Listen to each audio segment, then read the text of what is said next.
ஜிடிஃபோல நேற்று போட்டிருந்த இந்த ரேம்பில் எமர்ஜென்சி வீக்கில் வச்சு டெஸ்ட் பண்ண சொல்லியிருந்தீங்க. அதுக்காக அவசர ஊர்தியான ஆம்புலன்ஸ் எடுத்துக்கிட்டோம். எனக்கு தெரிஞ்ச ஜிடிஎஃப்ல உயிரை காப்பாற்றுற இந்த வண்டிக்கு பவர் அதிகமாக கொடுத்துருப்பாங்க நம்பி தாண்டினேன். ஆனால் நான் எக்ஸ்பெக்ட் பண்ணதை விட பன்மடங்கு அதிகமாக தாண்டிச்சியா. அதாவது இந்த கப்பல் ஃபர்ஸ்ட் கப்பல்கிட்ட வந்து விழுந்துச்சு. நான் எக்ஸ்பெக்ட் பண்ணவே இல்லை. ஸோ அடுத்தது பார்த்தீங்கன்னா போலீஸ் கார் எடுத்துக்கலாம். ஏன்னா காவலர்களுக்கும் கண்டிப்பாக ஸ்பீடு அதிகமாக துரத்தி பிடிக்கிறதுக்கோசரம் கொடுத்துருப்பாங்கன்னு நினச்சி இதை வச்சு தாண்டினேன்.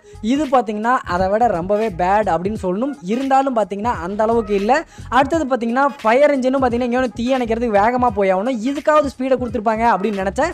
ஸோ இது அதை விட பேடு. அதுக்கப்புறம் நேற்று போட்டு இந்த வீடியோவில் லேம்போகினி மட்டும் தான் அந்த டாஸ்க்கை ஃபினிஷ் பண்ணிச்சு. அதுக்கு நீ மோடு ஏதாவது யூஸ் பண்ணியிருப்ப அப்படிங்கிற மாதிரி சொல்லியிருந்தாங்க. மோடு யூஸ் பண்ணால் சைடில் பார்த்தீங்கன்னா இந்த மாதிரி கோடு மாதிரி தெரியும். அதுக்கோசரம் பார்த்தீங்கன்னா நான் இப்போ மோடு யூஸ் பண்ணியே காமிக்கிறேன். லேம்போகினிக்கெல்லாம் மோடு யூஸ் பண்ணியிருந்தா எங்கே போயிருக்குன்னே தெரியாது. ரோல்ஸ் ராய்ஸ் எவ்வளோ ஸ்பீடு போகணும்னு எல்லாத்துக்குமே தெரியும். அதுக்கு மோடு யூஸ் பண்ணோன்னா தாண்டி எங்கேயோ வந்துருச்சு. ஸோ நான் அந்த வீடியோவில் மோடு யூஸ் பண்ணல. அதை தெரிஞ்சுக்கோங்க.